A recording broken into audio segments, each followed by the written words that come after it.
Salve galera, estamos começando mais um Papo Canibal. Eu sou o Canibal, tenho mais ou menos 1,70 m, sou negro, tenho cabelo dreadlock, ele agora está amarrado, enrolado. Estou com uma camisa, acho que é cinza, uma bermuda branca, tênis preto. Mais uma vez repito, sou preto e estou aqui com duas figuras maravilhosas, Dani, Carmesim e minha amiga Caetana. Vocês estão bem? Eu tô ótima. Sim. Melhor agora, né, Caetano? Não é, minha gente? Presença dessa aqui, ó. O cara é muito elegante, né? Demais. Muito elegante. Ó, eu queria muito fazer esse programa com vocês, velho. Tava conversando com Kira. Quer dizer, pô, eu tenho que fazer esse programa com essas meninas, porque elas se garantem muito. Tem humor, tem uma estrada foda. Admiro pra caramba vocês. Mas eu queria que vocês se apresentassem. E você? Posso, sou uma mulher preta, eu tenho 1,60 m, sou uma mulher gorda, tenho os cabelos cacheados que estão batendo mais ou menos nos meus ombros. Estou vestida toda de preto porque eu sou roqueira. Maravilhoso. E é isso. Então, muito prazer a todos, todas e todos. Eu sou Dani Carmesim. Sou cantora, sou compositora e só faz tudo, na verdade, né? Porque eu sou uma artista independente e estou aqui nessa batalha, nessa correria que eu digo desde 2011, né?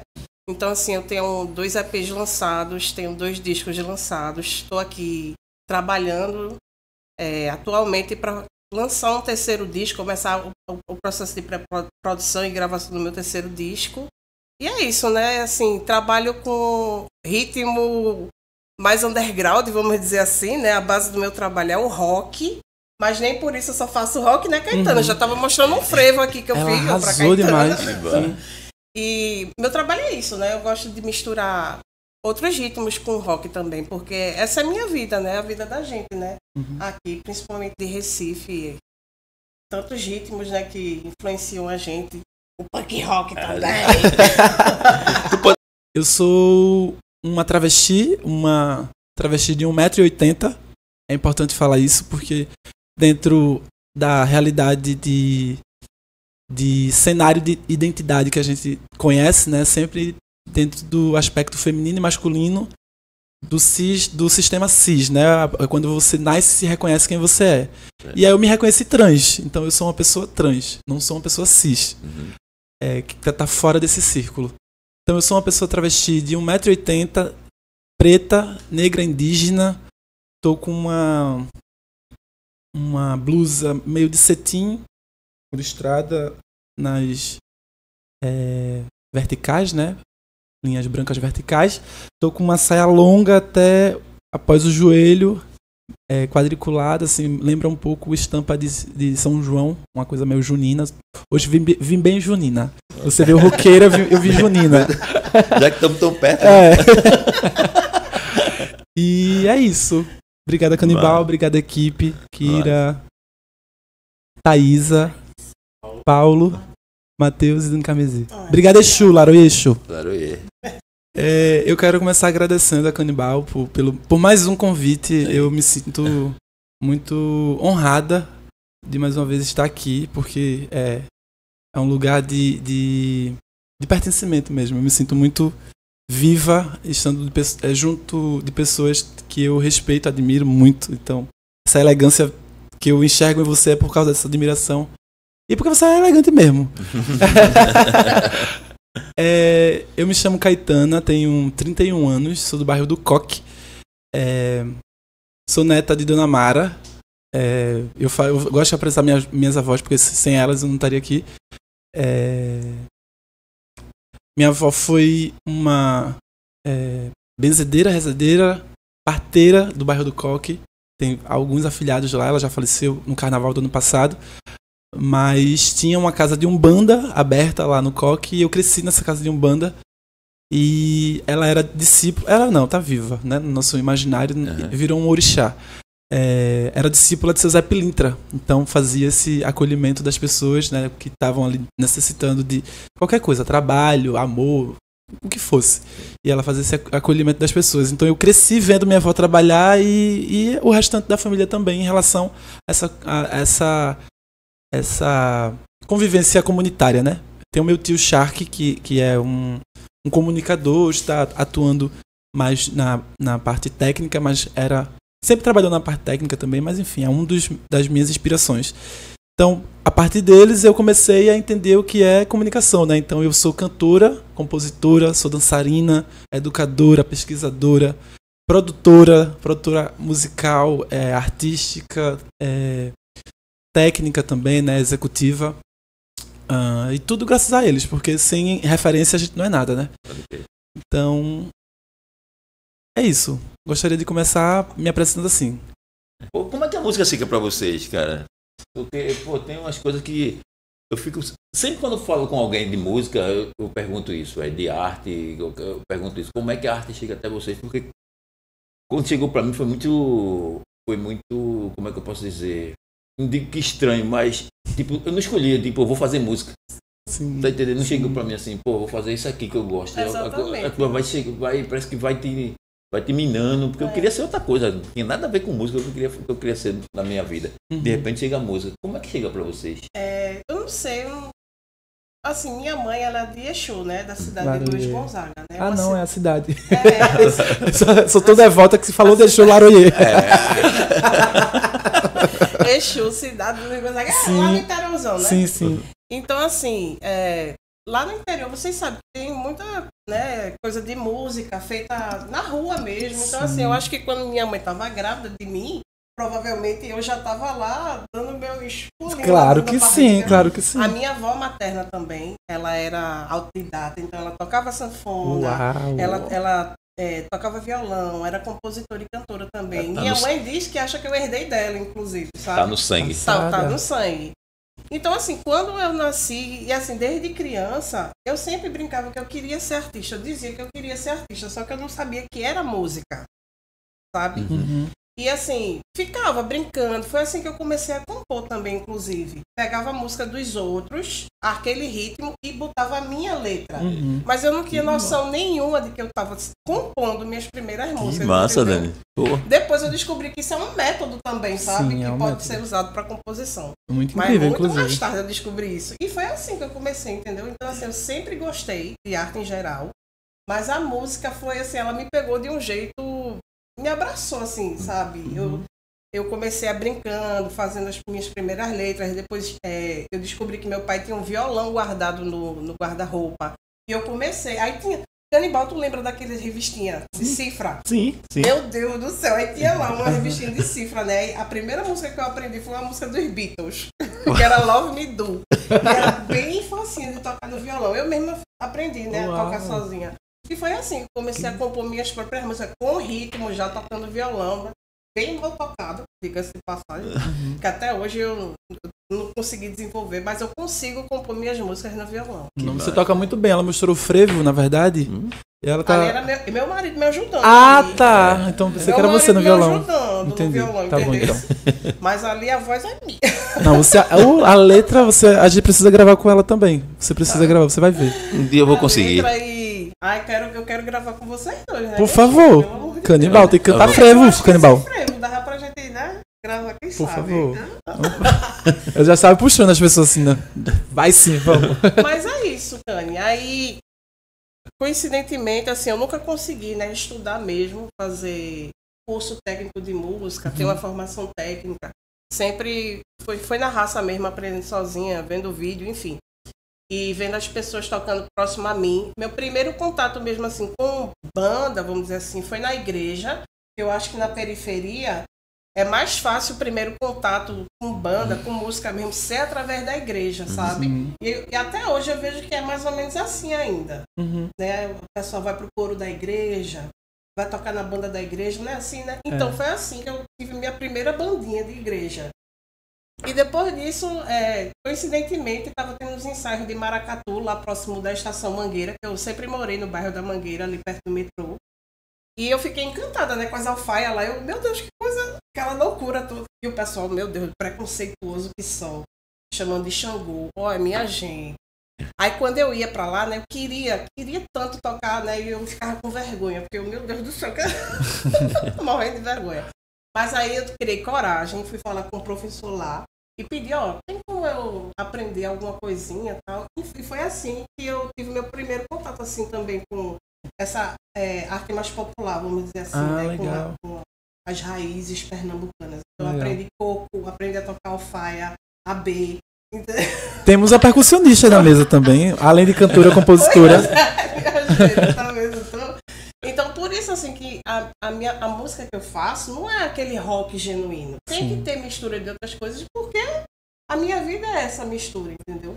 Então, e esse contato com a música só foi evoluindo, né? Conheci, através do grupo de percussão, os músicos que foram... que integraram a minha primeira banda, chamada Efeito Carmesim, que era de lá do bairro mesmo, da Mangueira.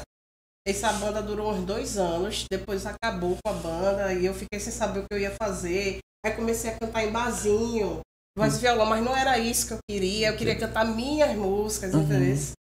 Aí comecei a montar o meu projeto com o meu nome, Dani Carmesim, né? Lá em Paulista. Vê as coisas, né? O movimento. Aí pronto, aí em 2011 eu resolvi lançar meu primeiro EP, né, o Devaneios. Eu sempre brinco porque, assim, esse EP que eu gravei, esse primeiro EP, eu tava nessa transição, assim, de queria me inscrever nos festivais, só que tem que ter uma demo física ainda. Não tinha esse negócio, manda o link, entendeu? Aí tava nessa transição, 2010 para 2011, tava nessa transição. Então, assim, eu tive que gravar esse EP nas carreiras para ter um material físico, para poder começar a me inscrever nos editais, né? E, meu Deus do céu, como as coisas já mudaram, né? Quanta evolução a gente passou, né, gente? Sim. Até o jeito de fazer música hoje em dia tá mais fácil, né? A gente pode gravar de casa, né? Tem os IAs também, né, agora? Pois é. Os IAs. Essa daí eu sou a favor, não. Eu gosto da música orgânica. Pra mim a coisa da arte, né, da música chegar foi muito nesse aspecto de vivência mesmo com a família, né? Como comecei falando.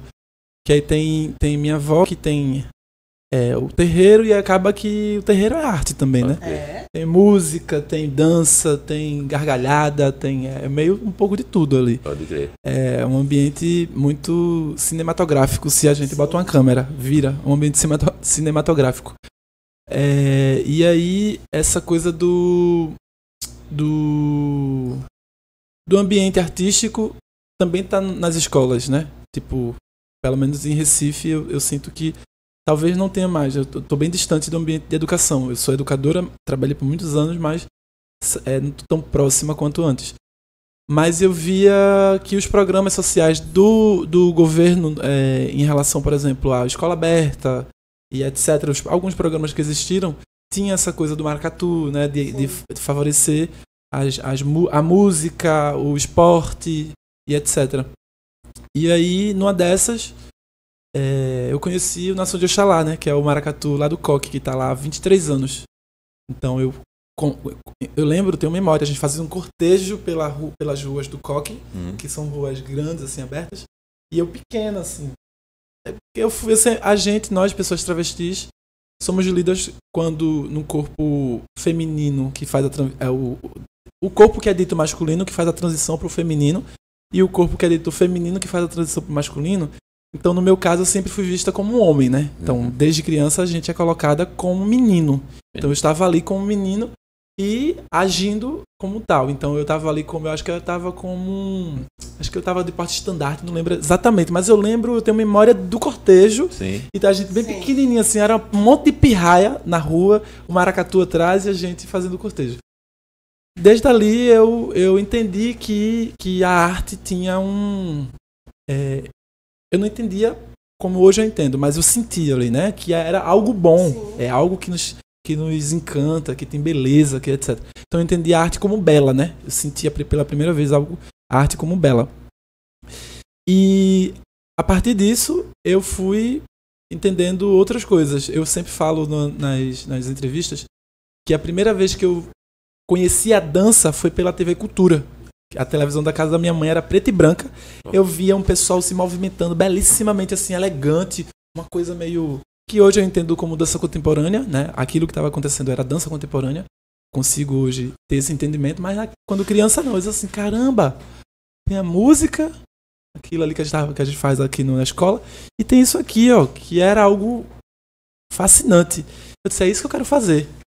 Ou seja, a música veio depois da dança, no meu caso. Eu sou formada em dança, a música veio depois. Mas eu costumo dizer que aqui em Recife a gente tem tudo muito lado a lado, né? Tem o frevo, tem a percussão, tem a composição, a gente cria as coisas muito rápido. Naturalmente também no coco. São coisas, façanhas muito rápidas. A gente pode fazer um coco aqui agora, inclusive. Né? Criar aqui, compor. Porque fala do cotidiano da gente, né? O coco faz isso, o frevo também. O maracatu já é uma coisa mais... fala do nosso cotidiano, mas já fala ali do espiritual, da nossa ancestralidade, da nossa força, que é cotidiana também, concordo. Mas é isso, comigo aconteceu muito nesse lugar de observar, né? Como eu comecei dizendo, observar minha avó, observar as situações do meu tio, as pessoas. A minha família é muito artística também, muito observadora, mas muito proativa também. Porque ainda que minha família tivesse uma veia, e tem uma veia muito artística, as pessoas não acreditam. Elas acreditam na força do trabalho bruto, né? Que é ser pedreiro, é ser... Não se acreditam professores, e eles são o pessoal muito comunicativo, lida bem com a comunicação. E outras coisas, outras frentes. Mas o pessoal, como eu falei, tava falando com Kira, tava falando com Dani e com Thaisa, a minha avó veio da Paraíba, né? E era da lida com a terra, plantava, então tudo que ela plantava dava, assim.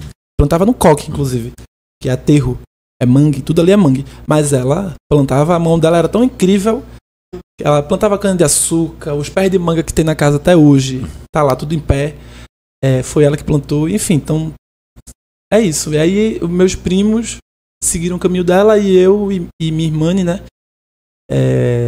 Herdamos a inteligência dela, que ela é inteligentíssima. A coroa era braba, assim. Uma véia baixinha, cabeça Paraíba masculina, mulher macho, literalmente, pequenininha, cara de indígena, braba que essa porra, mas muito inteligente, muito. E aí a gente enveredou pra arte. E ela até dizia, vou comprar uma sanfona pra... Ela assistiu Dois Filhos de Francisco. Sim. Aí disse, vou comprar uma sanfona pra vocês. Eita. E queria colocar a gente pra fazer sucesso, mas infelizmente ela se foi antes de ver a gente brilhando, me ver brilhando. Mas tá vendo da onde tá. Pode crer.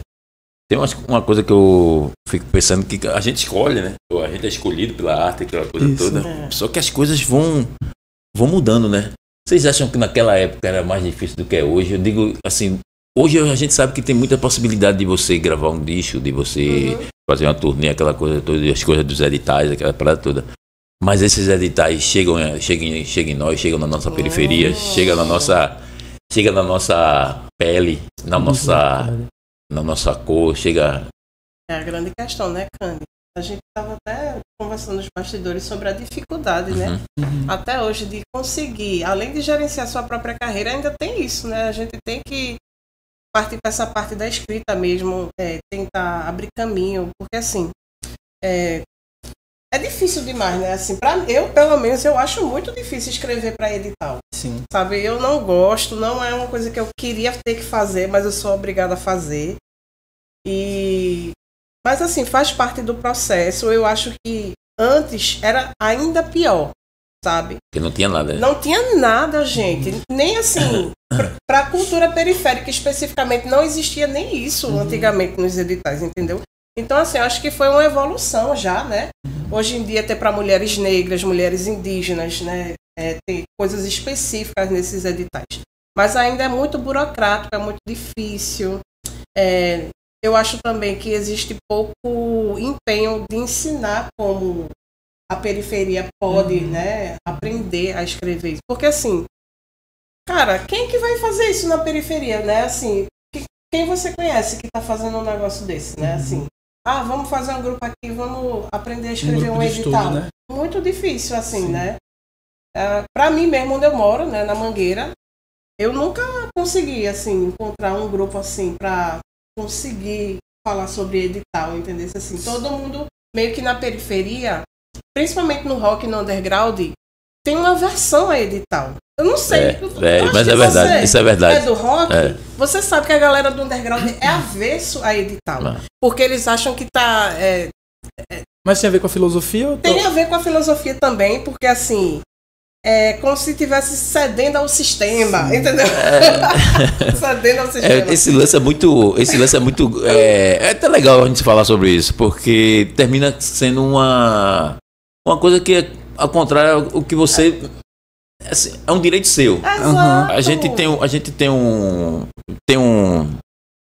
a gente é da arte e da cultura, tem uma verba ali, e a arte é para quem faz arte e para quem faz cultura, independente do estilo. Políticas públicas, né? Justamente. Independente do estilo. Sim. Então, assim, eu mesmo fico chateadíssima quando eu vejo a galera do rock pesado não quer colocar edital, aí, sei lá, quando a gente vai questionar, o pessoal diz que não tem quórum suficiente para colocar uma banda de metal, porque realmente eles não se inscrevem.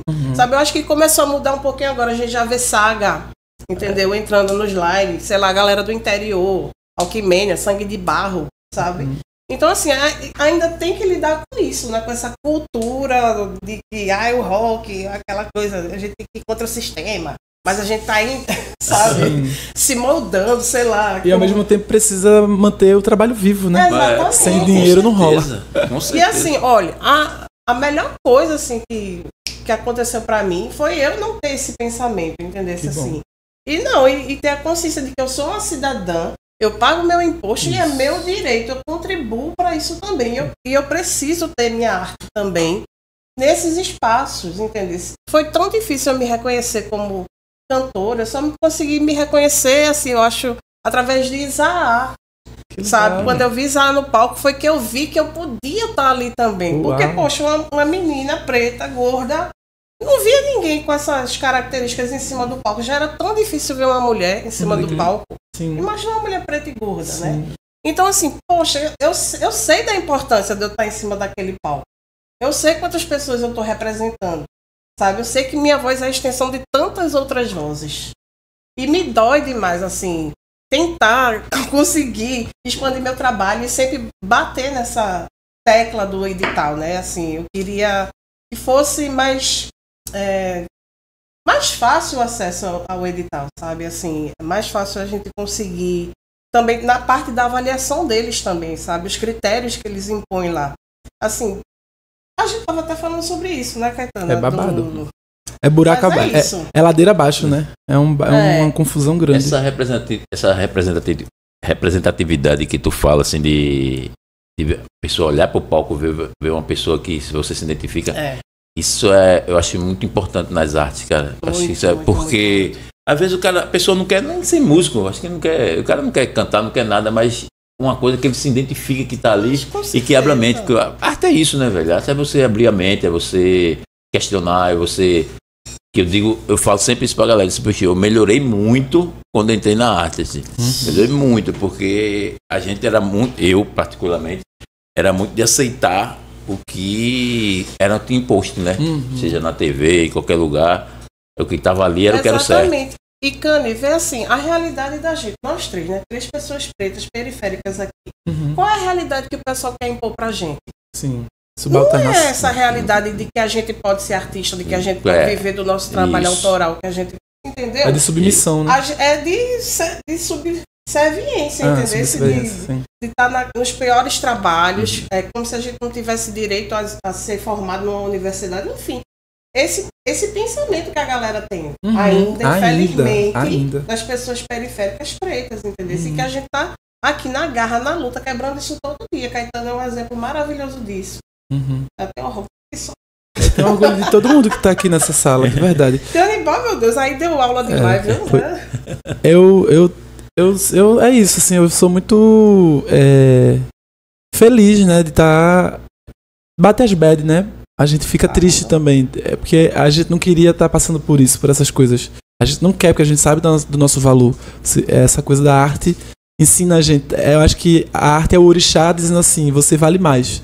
Sabe? Você é muito mais forte do que você pensa. Você é muito mais bela do que você pensa. Mais belo do que você pensa. Muito mais potente, né?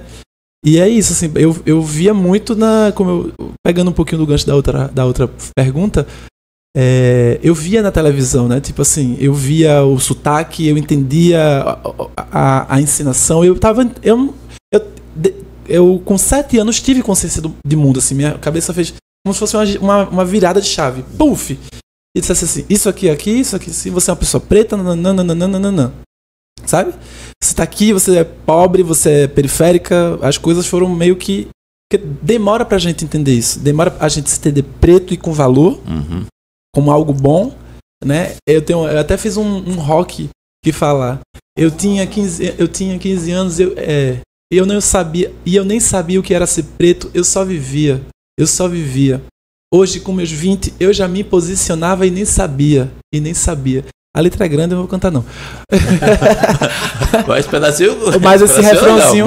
Muito bom. Entendeu? Eu tinha 15 anos e eu realmente não sabia, porque a gente apesar de ter a consciência do mundo, essa chave virar, é muita coisa. A gente produz muita coisa. O povo preto produz muita coisa, se movimenta muito, cria coisas incríveis. E a galera branca pega e rouba da gente. A gente, pra entender aquilo como preto, demora um tempo. Aí vem os 15 anos, eu virando essa chave de entender o que é preto, né? Diz assim, o candomblé não é coisa do demônio não, ó. Exu, não é demônio. Eita, me enganaram essa vida toda. Porque a gente precisa... Pensamento positivo. A gente precisa acreditar nisso. Mesmo que não vá acontecer, talvez, eu acredito que vá, que a gente vai lá buscar. E eles têm pra dar pra gente. Devolver. Tu falou esse lance assim de ficar rico, mas com um pensamento positivo, não só de dinheiro, aquela coisa de você querer e poder, tá ligado? Que eu achei isso muito foda, assim. Sim. E a gente sabe que no meio que a gente vive das artes, não é tão fácil, porque fica muito a gente tem que sempre estar provando alguma coisa, principalmente quem é de periferia.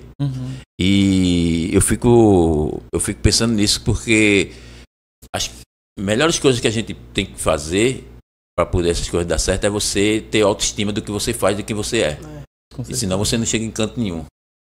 Para vocês, assim, qual a maior dificuldade para vocês realizar seus sonhos? Assim? A maior dificuldade para vocês? Use branco. Aquelas. Ai, meu Deus. Nem quero morrer. Mas o que tu falou, Canibal, eu acho que todo mundo passa por isso, né? A gente, sei lá, às vezes duvida até da nossa própria capacidade, porque assim, as pessoas fecham tanto as portas pra gente. É tanto não na cara, que eu mesma, teve vários momentos que eu quis desistir, e achando que meu trabalho é ruim, sabe? E não é. No fundo, eu sei que não é, eu sei da minha capacidade. Mas assim, é como se o tempo todo eles ficam tentando fazer com que a gente fique para baixo, né? Assim, para conseguir uma coisinha, um avanço, parece que depois a gente regride 10 passos para conseguir mais uma coisinha para frente, entendeu como é?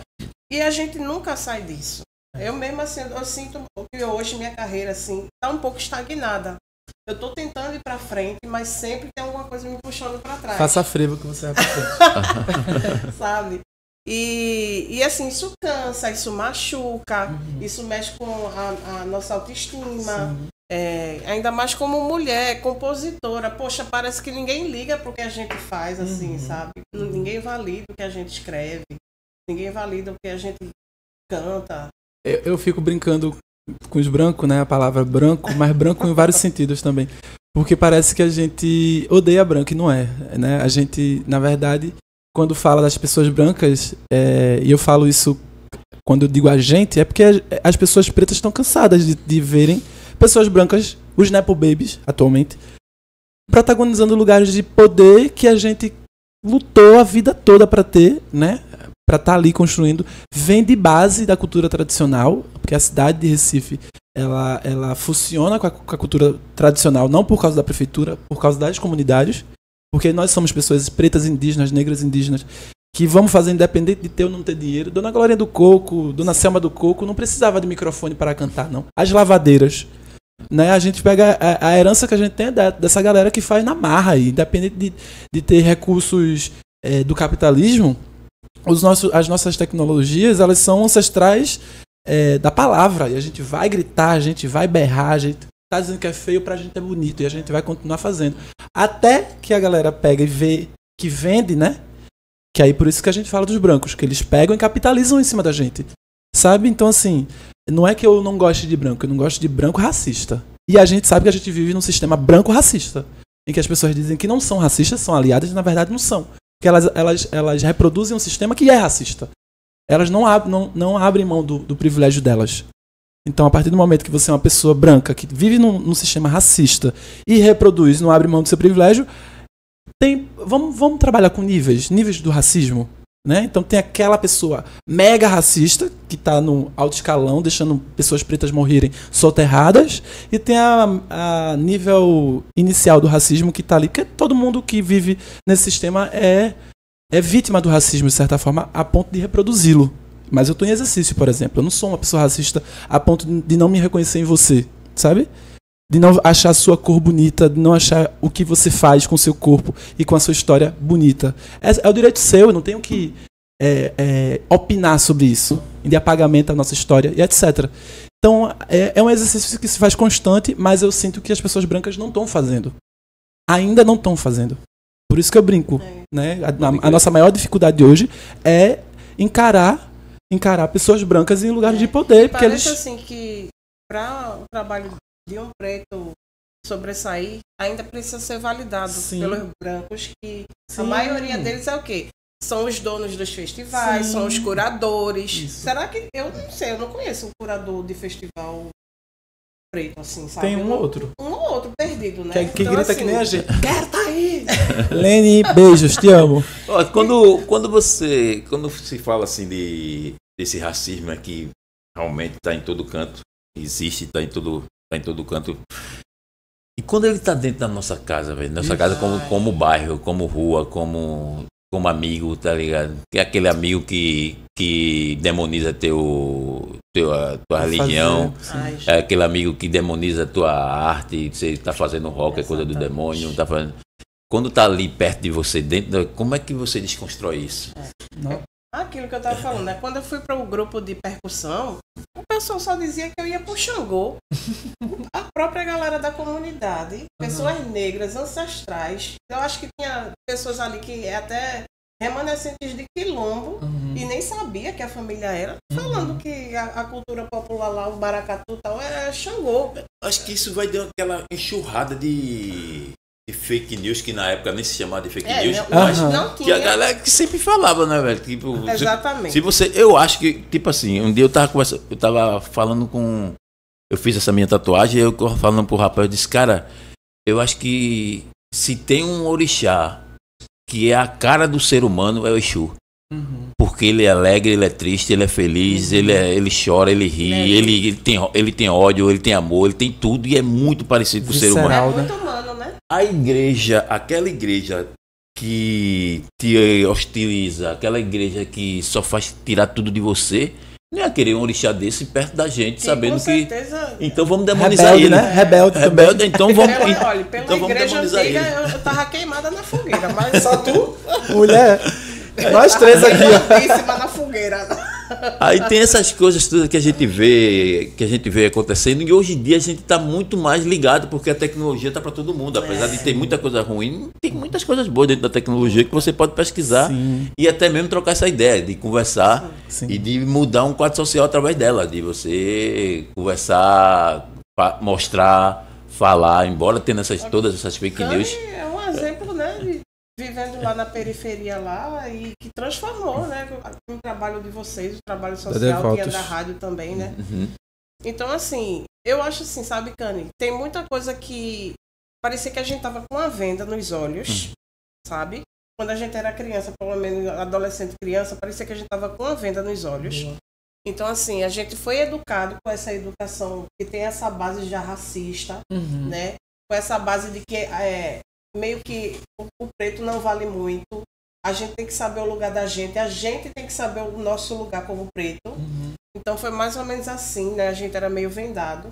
E com o decorrer da evolução, que a tecnologia ajudou muito também, né? A gente não pode negar, que hoje a gente tem acesso a materiais maravilhosos, livros, né? Palestras, enfim, pessoas inteligentíssimas, sabe? Que pode contribuir cada vez mais. Então, assim, mais pessoas pretas produzindo, né? Vários Conceição e tantos outros. Sabe que você abrir a internet hoje e você vê tantas pessoas pretas de diferentes lugares, fazendo tanta cultura cultura diferente que você nem imaginava na sua periferiazinha lá, que tinha, entendesse?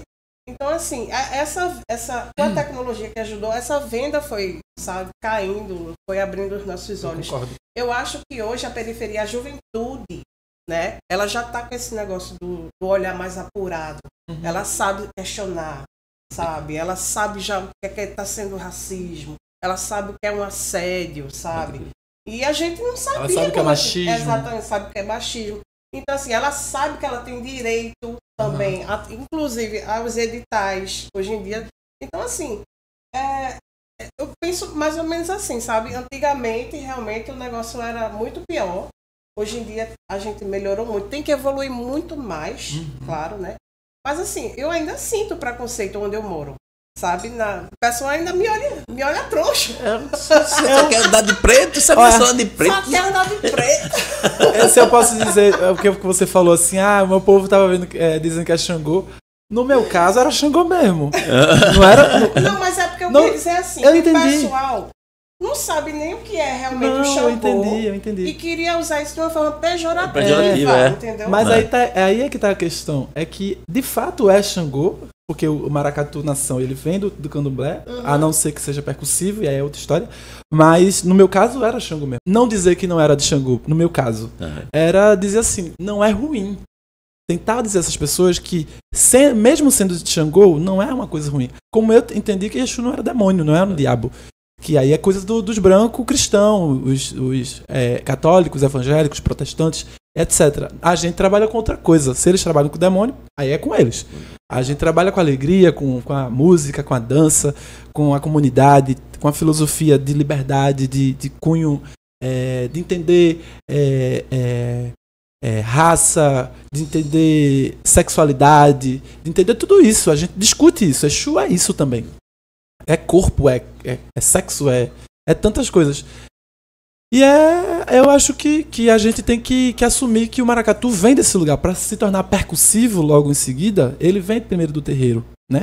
Para o maracatu ser... Hoje tem os grupos percussivos que estão aí fazendo seus grupos. Eles precisam reverenciar primeiro o maracatu nação, porque só se dá a existência deles por causa do maracatu nação. Então eles têm que reconhecer que é Xangô, sim. É macumba, sim. É Jurema, sim. E a gente não vai mudar o nome por causa desses escrotos, dessa galera que quer... Mas tu sente também, né, Caetano, assim, que no bairro lá, tu não foi acolhida, assim, teu trabalho foi incentivado lá de alguma forma? Assim, a gente empurra a goela abaixo. A gente não espera que eles aceitem, não, porque é justamente isso, é fazer o caminho ao contrário. Desse caminho que a gente busca falar e transformar em palavra para acessar alguma coisa de poder. O povo negro ainda é o que mais sofre. Realmente, é o que mais sofre, sim. É constante, a gente sabe disso. A questão é, a gente já sabe disso. Então, a perspectiva do vou ficar rica, trilionária, é justamente isso. A gente não precisa mais estar falando agora no microfone que Elza Soares, a carne mais barata do mercado não é mais a carne negra. Foi a carne negra. A gente tem que parar de acreditar que é a carne negra. Que ainda é, né? Entendeu? Entendi. É nesse ponto de vista que eu tava querendo construir lá atrás. A gente precisa sair, porque é uma coisa que reverbera muito. A palavra, ela é Exu, é palavra, é movimento. E se a gente não renova, a gente passa a acreditar que a carne mais barata do mercado ainda é a carne negra. Seria a gente trocar o discurso para falar... Não trocar o discurso, mas falar de coisas positivas na negritude? Eu acho que... Dentro da, tipo, fulano tá fazendo muito sucesso, fulano conseguiu isso, conseguiu aquilo, fulano... Não deixar de falar do que tá acontecendo ruim, mas falar das coisas boas também. Isso aí é muito, bem pertinente, sabe por quê? Porque eu me lembro muito bem que o Alto Zé do Pio era muito isso, antes das bandas começarem, tá ligado? Porque só subiu um alto para falar de crime. Eita. Aí quando a banda começa, quando a gente começa a viajar, logicamente eu vou dar esse crédito ao Devoto, que foi o primeiro. Quando a gente começa a ir para o sul, começa a viajar, começa a dar entrevista, a gente começa a falar do maracatu, começa a falar do afoxé, começa a falar das bandas. Só tinha crime ali. Então, pois assim, né? Isso eu entendo sua fala por causa disso, de você falar essa. Não, ajudou muito a ter outra visão, né, do alto. E é isso mesmo, eu acho que a gente começar a falar das coisas positivas, né? Trazer o positivo pra frente. Porque assim, gente, Se a gente ficar enaltecendo só as coisas ruins, né? Aquilo que eu falei, aquela base que a gente foi criado para acreditar que é o que resta para os pretos, meu Deus do céu. Sim. Já é uma sentença, entendeu? Sim, e eu não aceito essa sentença. Eu nasci para ser mais do que, sabe? Uma mera estatística. Pode crer. Como é? É isso. Nossa, Eu acho que tem que ter outras estratégias, na real, né, Canibal? Por exemplo, a gente sabe os caminhos de pra onde ir gritar. A gente festeja. A gente quer festejar também. é demais, né, Tem uma parada que... Vou voltar um pouco pra música. O que vocês estão fazendo agora? Pra gente... Os projetos, o que vocês estão fazendo de tudo. Tem show, se tá compondo. Como é que tá a vida de vocês, né? Então, eu tenho feito o exercício, né? Tô nessa busca dessa palavra, de fato, do exercício de correr atrás muito, meter o pé na porta e gritar e fazer o que a gente tem de fazer mesmo nos lugares de poder fazer, né? Tem lugares que a gente pode, tem lugares que a gente não pode. Então eu busco conhecer esses lugares e vou. Então, graças a isso, né? Graças à internet, à facilidade das tecnologias hoje, de você escrever uma proposta num edital que está aberto, não sei o que, eu fico muito atenta a isso. Abri um edital X, vou lá, vou ver o que eu posso fazer. Eu leio o edital todinho, vejo os critérios, vejo o valor. Hoje eu me dou o direito de escolher o valor, dizer assim, isso aqui não mereço isso aqui não quero isso aqui não. Entendeu? Então assim, minha programação de carnaval foi graças à minha atenção de escrever para um edital da Preamp e eu passei. Foi graças à minha atenção de escrever para um edital de um festival no Rio Grande do Sul e eu passei. Por quê? Porque eu tenho qualidade, eu sei disso. Eu sei o quanto eu me preparei para chegar até aqui e ralo muito para conseguir uma agenda, para conseguir um convite. Você é um ser que eu sou devota também. De verdade.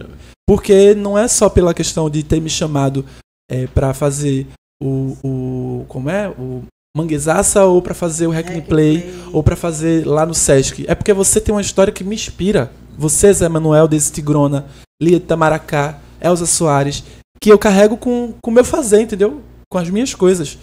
É isso, desde criança observando os meus e dizendo assim, olha, essa pessoa aqui é foda, minha avó é foda, meu tio é foda, Canibal, foda pra caralho. Zé Manuel, desse Tigrona, essa galera toda são pessoas fodas. Eu sou uma pessoa foda. Então é nesse exercício que eu tô buscando construir. Então eu vou ter show. Respondendo finalmente sua pergunta. Não, fica à vontade. Adoro quando vocês. A onda aqui é conversar, a onda aqui é falar. Eu adoro quando vocês falam. Eu adoro. Eu vou ter show. Além da programação que eu já vim fazer aqui, que é o podcast, né? Fui fazer show no Rio. Fiz show dia 25 no Rio. Fiz participação especial no show de uma menina que eu gosto muito, a Cris Valença. Mas eu tô muito feliz que eu comecei em janeiro produzindo. Então eu fiz show na Casa de Francisca, em São Paulo. Fiz show no Rio, no Sesc Quintandinha, num projeto de exposição belíssimo chamado Dos Brasis. E eu fui convidada, eu tenho que dizer isso, tenho que me orgulhar de dizer isso, porque foi a primeira vez, de uma exposição boca de se fuder. Que exposição, Canibal. Que exposição. Mais de 300 artistas, Dani. Audiovisual, uma coisa mais linda. Tá no meu Instagram, quem quiser ir lá ver do que eu tô falando. E eu fui convidada para ser a artista musical que legal, dessa cara. exposição. Que massa. Quando eu pisei lá, a ficha foi caindo, eu falei assim, caralho, que foda. Olha o que eu tô fazendo aqui. Sabe? Então, assim, aí teve essa exposição, vou continuar se não me perco. Teve essa exposição e aí veio fevereiro. Aí tem esse podcast maravilhoso que a gente tá fazendo aqui agora. Tem uma música que eu vou gravar com o Dolores, DJ Dolores, que eu já fui lá, peguei os contatos assim, amiga, me apresenta, posso apresentar Dolores? Sim. Fui lá, sentei com ele, a gente bateu um papo massa. E aí, disse, ó, Dolores, estou indo pra Recife. Ah, então. Eu fui abrir uma conversa com ele sobre o frevo no Mangue Beat. E aí ele falou que estava desenvolvendo um projeto, esse que ele tá, o Enigma do Frevo. E aí ele disse assim, inclusive quero que você cante uma música, a gente vai fazer um álbum.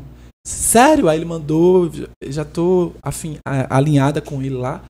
E vou gravar essa música. Vou pra São Paulo, pra dia 14 fazer uma participação com um cara que é fantástico, que é o Castrupe, que fez um álbum que é o melhor álbum do mundo, na minha perspectiva, que é A Mulher do Fim do Mundo, de Elza Soares. Quando eu conheci esse cara, eu disse, é sério, tu fez esse álbum? E eu era fã de Elza, assim, de querer conhecê-la e não consegui, mas conheci a obra dela e conheci a neta dela no Sesc Quintandinha, no dia 25 de janeiro. E foi incrível. Que venham mais coisas, por favor. Pagando bem, hein, por favor. Minha agenda não tá tão lotada quanto a da sua, viu, Caetano? Divido com você. Trabalhando para, né, futuramente. Não, mas é sério, assim. Eu não consigo sobreviver de música, né, gente? Essa que é a verdade. A música não sustenta as minhas contas. Então, assim, infelizmente, eu tenho que trabalhar em trabalho formal ainda para conseguir, além de pagar as contas, tirar o dinheiro para eu conseguir desenvolver meu projeto musical. Então, assim, como eu não consigo aprovar meus projetos, então eu tenho que pagar meu disco, eu tenho que tirar do bolso, ou sei lá, de repente fazer parceria. Então eu tô nesse processo, né? Eu resolvi dar um tempo de fazer show, até porque tá muito difícil, né, Canibal? Eu acho que tu percebe que a cidade cada vez menos tem espaço. A gente já tem poucos festivais alternativos, né? A gente esse ano nem teve Abril pro Rock, para vocês terem uma ideia, né? Da crise, como é que tá. Então, assim, eu resolvi dar uma parada nesse movimento de show. Eu tô estudando, na verdade, como melhorar esse processo de escrita de edital, porque eu quero realmente focar nisso para poder evoluir e colocar meus projetos para frente, porque eu ainda tenho essa barreira financeira que me impede, né, de muita coisa. Sim. E assim, como eu trabalho muito só, eu tento procurar ajuda, me agarrar em algumas pessoas, mas eu sempre me encontro muito sozinha nesse trabalho, então o processo é ainda mais lento, né? Ainda bem mais lento para mim. Então, assim, todo esse processo de pré-produção de um disco novo, né? Tô compondo, terminando de compor algumas músicas. Paralelo a isso, estou estudando, fazendo esse trabalho de desenvolver minha escrita para projeto também. E, assim, eu sempre estou produzindo alguma coisa, né, gente? Sempre estou participando de uma coisa. Sim, vivi uma experiência nova essa semana passada de curadoria de festival. Massa. Que eu adorei, minha gente. É tão interessante a gente poder, dentro da música, ter outras funções também, sabe? Não tá só lá nessa parte de cantar e compor, mas tá na parte técnica também, porque a gente tem outro olhar. Então, assim, quando eu fiz essa parte dessa curadoria, a gente tem que avaliar o material que as bandas mandam, né? Release, vídeo, música.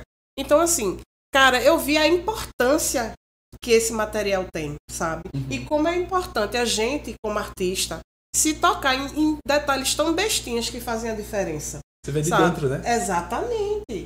Então, assim, lê o edital do festival, vê qual é o foco do festival, sabe? Faz um release específico para aquilo. Entendeu como é? Então, assim, eu tive outro olhar, já me abriu outro olhar. Então, assim, eu já estou refazendo meu material de divulgação por causa disso. E é muito interessante, assim, os caminhos que a música vai te levando, né? É muito interessante tu falar isso porque eu que produzo todo o meu material, mas aos poucos a gente vai ficando grande e as demandas vão chegando, né? Então eu sozinha já não tô conseguindo dar conta. Então faz um mês que eu tô pra não dizer, não é com a questão da fala de gostar ou não gostar de pessoas brancas, né? Como eu falei lá atrás, pra não dizerem que eu não gosto de pessoas brancas, eu tô trabalhando com uma pessoa branca que, né, me ajudando com a minha produção executiva. Porque tá crescendo aos poucos, ainda que eu não ganhe muito dinheiro, mas tá crescendo e eu preciso focar na arte. Porque se eu faço muito bem minha produção executiva, minha produção, como é que eu posso dizer? Artística. Obrigada. Mas eu sei que a gente vai definhando se a gente não cria o exercício, né? Eu preciso voltar a dançar, por exemplo. Danço belíssimamente, tenho consciência disso. Sou filha de Omolu, um ser que dança belíssimamente. Sou leonina, então pra me mostrar 2 tempos.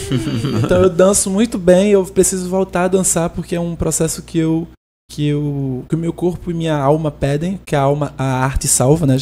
Você começou dizendo isso. E salva mesmo. Eu tava um caco ontem, assim, detestando viver, e aí Zé Manuel me chama pra ir pro palco E eu fui tão espontaneamente que eu vi o vídeo depois e disse, caralho, eu fiz isso tudo. Eu nem percebi, porque não foi planejado, não foi ensaiado, eu só fui. Dançar para Yansan é a coisa mais gostosa do mundo, para todo orixá, né? Qualquer um deles. E aí eu percebi, eles vêm me dizendo isso, olha, você tá perdendo tempo. Isso aqui você faz tão bem. Mais do que você falou sobre o material, eu criei a consciência de que a gente tem que atualizar ele sempre, para renovar inclusive a energia do material. E eu aprendi isso, eu digo que Recife me preparou para o Rio de Janeiro e o Rio de Janeiro me preparou para São Paulo. Meu material já mudou umas 5 vezes. Sim, mas e ele vai mudar mais. Tem que mudar, gente. Assim, eu tive esse olhar, entendeu? Da curadoria, assim, como é importante isso. Sim. E a gente como artista, porque, pô, já é tão difícil, a gente tem que fazer... Eu também faço todo o meu material sozinho. Quem me ajuda é André, né? Que é meu marido e tal. Baixista também. Então ele me ajuda muito nessa parte de estética, que ele tem um olhar assim, cinematográfico bem legal. Eu acho ele foda, as fotos dele do jeito. Então, assim, cara, é outro olhar, assim. A gente fica pensando, pô, já é tão difícil a gente ter que fazer tudo sozinho. Ai, eu tô cansada, eu vou ter que fazer o material de novo, sabe? Eu sei que é cansativo, mas é tão importante, faz tanta diferença. Sim. E eu percebi isso nessa curadoria, que eu tive essa experiência, entendeu? Então eu já fui olhar meu material louco, querer mudar tudo. Pegou como exemplo, né, o exercício. Sabe uma coisa muito legal que tá rolando aqui nesse papo? Porque a gente tá com 2 vertentes muito diferentes de música. Ah, legal, verdade. Tá ligado? Que Dana é do rock alternativo, sim, que é muito difícil circular nos editais. Difícil. Muito difícil. E você com a cultura popular, que também não é fácil, mas queira que não queira é cultura popular. A gente tem épocas.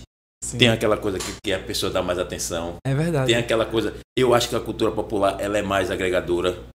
E você tá num canto e o cara chega assim, vem aqui. É verdade. Vem aqui. Tem o imaginário, né? Vem cantar com a gente, vem dançar com a gente. É verdade. O rock não é tão assim. O rock, infelizmente, é muito... A galera não se ajuda muito. Exatamente. Se você pegar 10, 3 se ajudam. Eita. O resto é mais difícil. E a mente do roqueiro ainda é muito fechada, né? Muito, como eu tava muito. dizendo. Pô, a galera ainda pensa que edital é se vender o sistema. Minha gente, pelo amor de Deus, vamos melhorar, né, gente? Aí tem essas coisas tudo assim que eu fico pensando assim. Você ter 2 vertentes aqui, eu tô com 2 vertentes aqui diferentes na arte. E que eu sei também que são pessoas que têm um talento muito forte, um talento muito grande. Sim. Isso que vocês fazem, vocês olham assim e pensam assim, pô, posso não estar ganhando muita grana, mas pelo menos minha comunidade está me vendo e está tendo uma visão diferente de mim, ou está tendo uma visão diferente do que eu faço. Sim. Porque quando eu falo isso é tudo por experiência própria que aconteceu na comunidade lá no Alto. Legal. Vocês têm essa consciência que vocês estão lá em São Paulo, que você está em qualquer lugar que você queira, mas a turma sabe que você é de tal periferia, a turma sabe que você é de tal lugar, e que esses lugares a turma só ia mesmo para falar de crime e hoje em dia vão falar de você. Isso. É verdade. Eu tenho essa consciência, assim, agora demorou para eu saber esse estaminho acontecer. Porque isso também é uma autoestima tão grande para nós, porque a gente não... Porra, bicho, todo mundo sabe, a Devoto tem 36 anos, a gente se fode para pagar as contas. Mas tem essas coisas que quando acontece que o cara faz, porra, isso aqui me deu vontade de continuar, velho. Não é o dinheiro. E tem coisas assim que realmente não é o dinheiro, gente, sabe? É as pessoas chegando, falando, dando depoimento. Te valorizando, né? Exatamente. Pô, a pessoa, meu irmão, tá no canto, Manuel chega pra tu, vem cá dançar. Caralho, velho. Isso deve ser muito foda. Aí chega Canibal, me convida. É um podcast. Isso é foda também. Ai, Cani, foi ano passado, né, que a gente tocou lá no Manguezaça, ou foi ano retrasado? Ai, aquilo ali foi um sonho, assim, pra mim, pelo menos foi, né, assim, ter um pra mim também foi. Da noção, daquela galera, aquela multidão, gente, aquela coisa do Recife, né, ali fervendo. Sim.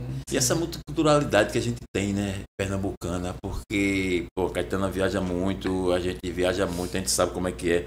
E é muito cada um no seu quadrado. Pernambuco não, velho. Pernambuco é bem eclético no que faz. Sim. E trazer essas coisas para perto, para nós é muito importante. Eu acho que dentro do rock pernambucano, das bandas de rock de Pernambuco, isso ainda não é tão comum. Mas para nós, nós que eu digo devotos, isso é tão comum, é tão... Sabe que não é uma coisa pensada, vamos, eu e o Célio Neilton se sente, o que a gente vai fazer?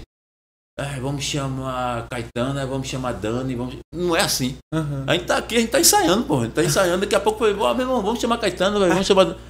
não tem uma coisa, porque a gente se identifica. Uhum. E se você vê alguém participando do disco do Devoto, se você vê alguém participando do show do Devoto, pode dizer que a gente é fã. Uhum. Não é porque tá participando, porque canta bem. Menino, eu vou dar um testemunho aqui. Oh, meu Deus. Né? Aí tem uma visão assim, sabe? Quando você vê seu ídolo, você sempre viu lá, né, Canibal, a galera tocando. E de repente, do nada, ele lhe citou numa entrevista. Sei lá, eu tava vendo uma entrevista que tu tinha dado. E de repente aí tu tava falando de bandas novas. Aí tu disse Dani Carmesim. Eu disse o quê? Ele me notou. Sabe quando você se sente notada? Você sente que seu trabalho é isso. É a nossa Beyoncé masculino, né? Eu senti naquela hora ali um orgulho, eu senti meu trabalho validado. Sim. Sabe como eu disse, meu Deus, eu não acredito, eu fiquei tão louca, Canibal, tu nem imagina. Mas é isso, Dani, a gente quando comenta, quando a gente chama, é porque a gente gosta mesmo, não é só porque é boa não é só porque canta bem não. Tem energia boa. Sim. Tem uma das coisas que eu e o Célio Neilton a gente preserva muito é a energia.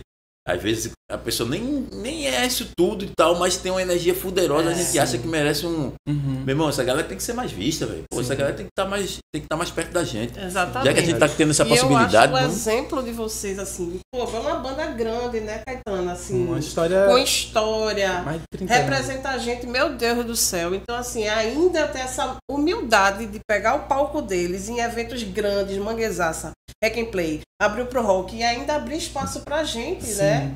Mostra que... Caramba, eu fiquei tão à vontade, assim. Eu tava... Você deu seu depoimento, eu vou dar o meu. Eu tava no mercado, comprando comida pra semana. E aí, de repente, chegou uma mensagem acho que foi no WhatsApp, foi no Instagram, não lembro, Cani.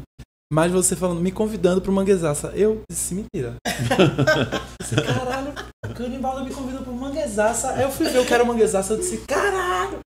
É a comemoração do Mangue Beat, o aniversário da Devotos, assim, que honra. E eu fiquei assim, é isso, a gente fica sem acreditar, porque eu tô no exercício de entender que eu vou me encontrar com os meus ídolos e eu vou precisar tratar eles como um ser humano. Porque a gente trata os nossos ídolos como um Deus, sabe? E encontrar Daisy, encontrar Zé Manuel, você e todas essas pessoas, a neta de Dona Selma, de Elza Soares, a Vanessa Soares, não era Elza Soares, era a neta de Elza Soares. Eu já fiquei me tremendo, porque eu sei da importância, sabe, da história que ela carrega, que estava ali do lado da avó o tempo todo. Então eu tô nesse exercício de que eu sei que eu vou permear cada vez mais esses espaços de poder, né, e encontro com os meus ídolos. Mas eu não tô acostumada. Você dizer que é fã da gente, é pra aí, Dani. Toda vez que ele fala, eu digo, não, isso é mentira. Sabe? Mas pra mim é um exercício que tá dando certo, assim. Eu tenho muita força, assim. Minha cabeça, meu orixá... O nosso primeiro orixá é a nossa cabeça, né? É a força da cabeça. A força que tem na minha cabeça é muito... Só eu sei o que se passa aqui nessa cabeça. Mas são coisas muito boas. Eu posso dizer isso, eu posso assumir isso. Porque eu tenho autoestima suficiente pra isso. Mas ao mesmo tempo, de tanta violência que a gente sofre, a gente se olha... se pega, às vezes, duvidando. Por quê? Por que essas pessoas estão fazendo violência comigo? Eu paro pra pensar, né? Se eu acordo de manhã, não penso em ninguém, eu penso em mim. O que é que eu vou fazer de tarefas no dia? Ou seja, eu acordo de manhã interessada no meu progresso, interessada no meu sucesso. E eu muitas vezes estive interessada no sucesso dos outros e só levei fumo, como a gente fala aqui no Recife. Só levei porrada, literalmente. Gente ingrata, gente falando mal de você porque você não tratou como ela queria ser tratada. Eu entendo que a pessoa às vezes queira ser tratada com docilidade, mas às vezes ela tá precisando de um grito. Não venha me pedir docilidade no momento que você tá precisando de um grito. Entendeu? Então tem tempo para as coisas e ela precisa entender. Assim como eu entendo, as pessoas também precisam entender. Então eu não vejo motivo para as pessoas quererem me fazer mal. E aí eu me vejo em situação de transfobia, racismo, não sei o que, não sei o que, não sei o que. Isso faz a gente se duvidar. E não é porque a gente não acredita na gente. É que vem tanta... Um abraço não cura. Uma palavra de maldade destrói. E essas pessoas fazem isso com a gente. Então não tem... por mais devota, por mais fé que a gente tenha, essas coisas... Nós somos humanos. Vai intimidando, né, velho? Vai intimidando, eles querem intimidar a gente. Essas pessoas querem intimidar a gente. E quando a gente ouve você falando, o Zé Manuel falando, tratando com carinho, com respeito, eu me sinto muito à vontade. Os 3 shows que eu participei, muito à vontade, assim. Eu sou muito grata, de verdade, muito feliz, muito honrada. Vou levar isso pra minha história. E vou falar sempre disso. É verdade. E assim, eu também, eu costumo sempre, né, divulgar. Eu tenho um trabalho, né, que além de tudo, eu pesquiso muito sobre música pernambucana, né? Então, assim, eu sempre estou divulgando o lançamento, porque, assim, gente, faz uma diferença tão grande. Você pensa que não. Mas você ser notado por outro artista, sabe? Faz uma diferença muito grande, sabe? Demais. É como eu disse, eu fiquei louca, eu fiquei, meu Deus, ele sabe que eu existo, sabe como é, meu trabalho tá validado agora. Tá validado agora. Entendeu como é? E assim, e o máximo assim, é que era a validação de uma pessoa que eu sou fã, entendeu? E que eu me via também no trabalho dele. Sim. Que eu achava que era totalmente distante de mim, na verdade a distância estava na minha cabeça e eu nem sabia, entendeu como é? Então, muitas vezes a gente também fica com esse medo, né? De chegar nas pessoas, sei lá, como é que ele vai receber, achando que a gente também tá, sei lá, com algum tipo de interesses, né? Eu tenho esse receio, né? Mas, assim, é muito importante, assim, que os artistas também que já têm uma estrada validem o trabalho de outros artistas. Engraçado você dizer isso, né? Eu não vou me aproximar, talvez, porque a pessoa fique achando que eu tô querendo tirar vantagem dela. Eu nem paro pra pensar nisso, eu só vou na pessoa. Digo, caramba, eu admiro muito o teu trabalho, vamos fazer algo junto? Então, nem dois eu passos. não sou assim, entendeu? Eu queria ser assim, mais assim, sabe? Mas eu sou daquelas que eu chego... Fica desconfiada, né? Qual é teu signo? Aquela. Eu sou Libra. Eu tô libriana, mulher. O signo da minha avó, observadora, inteligentíssima, eu fico só assim, ó. Proativa. Mas assim, gente quando fina. também... Não, Aí, minha filha, quando eu me chego, aí tu já sabe, né? Mas é sério, Cânia, é muito importante. Eu queria mesmo que os artistas, principalmente os daqui, né? Eles Boa fala. validassem mais o trabalho dos artistas. Porque, cara, eles começaram como a gente. Vocês começaram como a gente. Com mais dificuldade, né? Porque claro. Eu lembro que uma vez tu disse que vocês foram andando, né? De lá do alto até pro rock. Caralho. Não tinha Bacurau, eu acho, né? Não tinha. Meu Deus, era muito mais difícil, tá vendo o negócio? Era louco, naquela época. Era punk hardcore. Celo sempre diz, porque tem aquela história de perguntar, tipo, você faria tudo de novo? Sim. Celo sempre diz que não. Celo, não, mas o normal é as pessoas dizem, faria tudo de novo, mas Celo sempre diz não. Não faria não. Mas foi um caso à parte, né? Não, mas é sério, de verdade. Então, assim, no Manguezaço eu também achei interessante que Nação Zumbi chamou Jéssica Caetano. Pode crer. Né, convidou Dona Lia de Itamaracá. Inclusive, a Nação Zumbi convida a gente também. Exatamente, estamos aqui, porque daí vier. Né? Já faz a deixa. Galera, eu queria que vocês dessem um toque para quem tá vendo o programa, principalmente a rapaziada nova que tá pensando em seguir na arte, seguir na música. O que é que vocês dariam esse toque de positividade para eles? Porque a gente sabe que o bagulho é árduo, mas é sonho, né? E sonho, sonho a gente só incentiva, né, velho? Sonho a gente não atrapalha. Sim. Eu acho que vai pegar muito no que você trouxe lá no início sobre... Será que a arte nos escolheu ou a gente escolheu a arte? O que eu posso dizer, pegando aí esse gancho da fala de Kanye, acredite. Primeiro é acreditar. Se você escolheu a arte, ou a arte lhe escolheu, que é algo que é inevitável desistir ou não fazer, né? Se a arte lhe escolher, você tá lascado. É que nem cargo no terreiro. Vai te seguir pro resto da vida. É sério. É um encosto. Vai te seguir. E aí é aceitar. É a mesma questão de sexualidade, né? As pessoas, quem é bissexual sabe o quanto é difícil ser bissexual nesse país. Ou se aceita ou vai continuar se escondendo e se frustrando. Quem é travesti, a mesma coisa. Quem é gay, a mesma coisa. E quem é hétero, já nasceu privilegiado, né? Nem preciso colocar isso como questão. Mas essas 3 falas aqui de sexualidade eu posso transferir para arte. Porque ou a gente assume e a gente acredita os aprendizados. Por exemplo, eu aprendo muito com você aqui, ouvindo, aprendo muito com Dani, mas aprendi com minha avó e aprendo com muitas pessoas. Ou eu acredito esses aprendizados, ou eu enxergo pessoas para aprender com elas, ou eu vou me perder. Então, a segunda dica é busque referências. Boas referências. E o que são boas referências, Caetana? Qualquer coisa. Porque a partir do que você fizer, possa ser bater uma panela, tem ritmo? Não tem ritmo, não. Vai iniciar alguma coisa. Aí vem as partes piores, que são as partes técnicas, burocráticas, de você ter que entender escrita, leitura, porque você precisa escrever para um edital ou escrever uma proposta cultural, ler e saber do que aquele, como o Dani bem falou, ler o edital, saber o que ele está oferecendo, o que você tem direito ali, ao que você vai estar concorrendo e, principalmente, financeiramente falando, se organize e não gaste todo o seu dinheiro. Contudo, investir na carreira. Eu fiz isso o tempo todo e incentivava os meus amigos. Olha, vocês não param de fumar maconha, né? É engraçado. Mas tu investe no teu instrumento. Ou vai ficar pedindo emprestado a fulano? Investe no teu instrumento. E eu sempre fiz isso. E a última você vai se fuder muito. Pra caralho. Se você nasceu preto... Dobrado o trabalho. Se você nasceu empobrecido e se você nasceu LGBTQIA+, no meu caso, sou uma travesti, né? Tô falando aqui desde o início. E eu tô falando Caetana, falando. Não é Dani falando, nem Canibal. É a minha experiência. Você vai precisar entender que é um lugar difícil de furar bolha. Eu ia cometer uma gafe. Eu vou botar uma cesta aí. Se agarre à sua espiritualidade. Se agarre. Procure Exu. Procure o seu Exu. A sua pombogira. Eles vão lhe ajudar. É isso.